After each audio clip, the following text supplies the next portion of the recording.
dito isso, Sérgio, eu queria fazer uma pergunta para você. Todo pardo é negro e negra? Não, nem todo pardo é negro ou negra. E aqui eu queria conversar, puxando também um intelectual negro, que é o Abdias do Nascimento. Né? Abdias do Nascimento ele faz um estudo crítico dos censos. E ele vai nos alertar para a questão da política de branqueamento, né? Em cima dessa categoria pardo, em cima do censo demográfico, lá no século XX.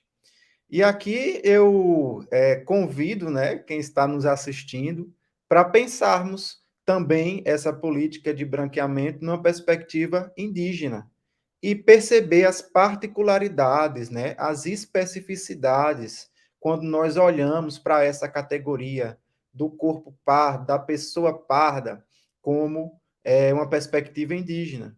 Porque, Giva, se muitas coisas não são explicadas na demografia brasileira, principalmente com relação à demografia indígena. Isso é uma questão muito séria para ser respondida ainda pela história, pela demografia, pela antropologia, né? Então, há muitas buscas ainda no campo da ciência sobre isso. Mas, assim, uma coisa que me inquietou, eu não tenho uma resposta certa na tese, mas uma coisa que me inquietou nesse período de apagamento de 100 anos foi, sabe o quê? Nesse momento em que há retirada do caboclo, em que há uma redução dos indígenas no censo, é justamente o momento de articulação das políticas indigenistas da República.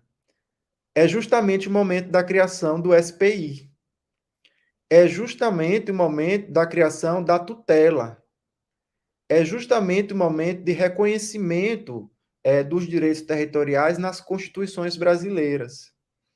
É o momento em que se criam as categorias administrativas de índios isolados, né, em vias de integração, integrados dentro desse paradigma integracionista. Então, essas categorias desaparecem do censo no momento de fortalecimento da política integracionista.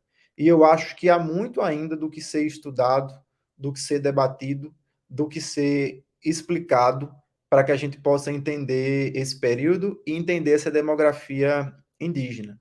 Mas com um olhar atento para os documentos, as fontes primárias, né, que são, no nosso caso aqui, os censos demográficos, eles dizem que contam como pardos, na linguagem, né, do censo, os índios, os descendentes de índios, os caboclos, os cafusos, e assim por diante. Então, nem todo pardo, nem toda parda é negro ou negra, né? Nós precisamos nos conscientizar sobre o pardismo. E aqui, essa ideia de pardismo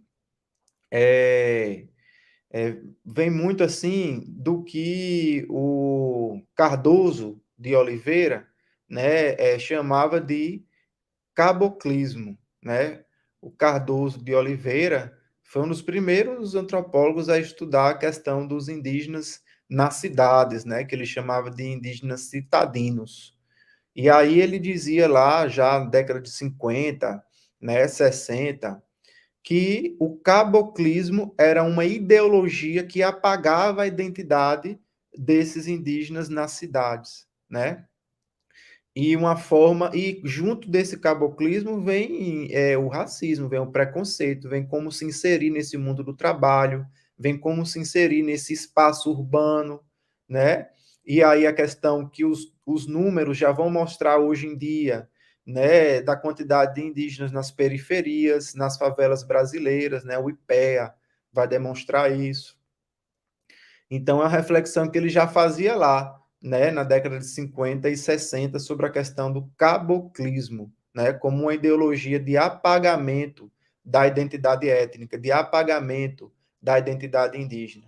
E aqui, como o termo caboclo já não existe mais nos censos, embora seja ainda um termo vivo na sociedade, né? Escutamos falar de uma avó cabocla, de uma bisavó caboclo, né? Dentro da Jurema, nós temos os nossos guias, nossos encantados, que se apresentam como caboclos. Então, não é um termo que está mais dentro do census, da razão de Estado.